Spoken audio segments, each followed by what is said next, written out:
As Good as Gold Women, the video series. Bella, thank you for being part of our next conversation. What I'd like to know is your personal experience in discovering the option of gold as an investment. It began over a decade ago. Oh, absolutely. I had a friend's son who was a fly-in, fly-out miner. He worked in a gold mine in another country. And when gold was $300 US, he said to me, buy some gold.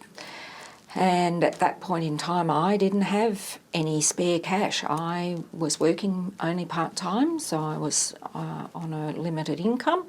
I had already purchased, well, I had a mortgage and I'd built myself a little cottage. Yourself? Myself. And so having some spare cash to actually invest in gold, it wasn't something that I really felt that I had because of education to, pay the loan off as soon as you could. But not only that, it was where do I get the gold? How do I buy this? Where do I put it or keep it? So it's something that's stuck in my mind, but I didn't have anyone to help me answer those questions. At that stage. Now, you lived in Broken Hill for 5 years or so. That's right. That must have influenced, again, gold, given it's a mining town. It is a mining town, but gold is not the predominant. BHP is, iron ore, zinc, lead, they're the predominant minerals that are mined there. But yes, they do have a little bit of gold that you don't hear much about. I thought so. It was an interesting town to live in, but I went there after the GFC. And what struck me were the number of trucks with drilling rigs, and I was seeing them constantly. And so I got to know a geologist or two and a surveyor or two, and, you bump into people, have a chat. Knew some men that worked in mines and, gradually learnt the history from the locals, not what you pick up in the media or out of books.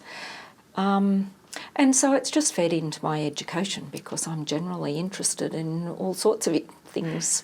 Gold and silver has been a stable investment through the centuries, hasn't absolutely. it? And your research would support that. Oh, yes. Yeah. Tell me about the upbringing when you were a child. So going back there, your father experienced the Depression. Hard to believe, yes it is. But that must have been a real eye-opener for you as a young girl.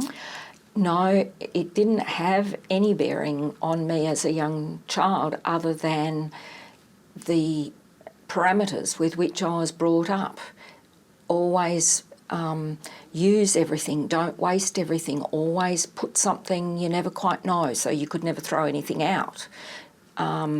It's only as I've become older, he always warned, bad times are coming. It's always going to be bad times, So save, put a little bit away? Yes, it wasn't even that. It was just the fear of things are going to get really bad again, and the bad times were always just around the corner. But it's only as I've had to, my mother went to work to educate me, to put me through university, get me into a stable position. But it's only as I've got older that, and because I've learnt to be studious and read and enjoy all of those things, that I've come to appreciate that my father's mantra and how my grandparents and my parents brought me up was because of what they experienced through the Great Depression and through the war, and there was nothing there. Unless you grew your own food, there was no food. And so that's the influence that I've... Well, speaking of growing your own food, you did tell me earlier a saying that I really love, and maybe you can expand it just a little, and that is you can't eat the seed. It's very important. If you've growing potatoes, for example, as my grandfather did, there would always be a bag of seed potatoes. You don't eat them, because if you do, you don't have anything to plant. And so it's the same principle of saving 10%. That's your seed money. You've got to put it somewhere and let it grow.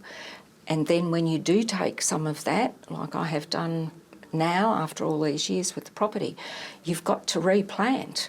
You've got to invest that money somewhere so it will regrow and provide for the future.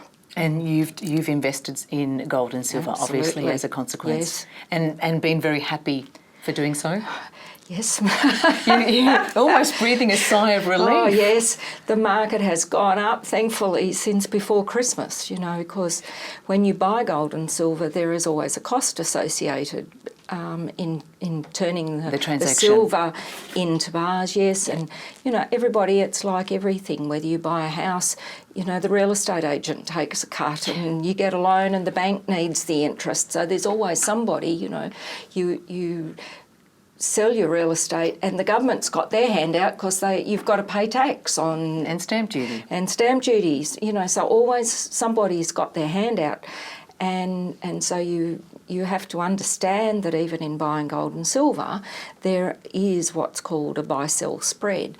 And so you buy it and then you think, oh no, I've already lost money. But, the market goes up and the market's gone up since Christmas. And so, yes, it's a wonderful feeling to know that I've already made money.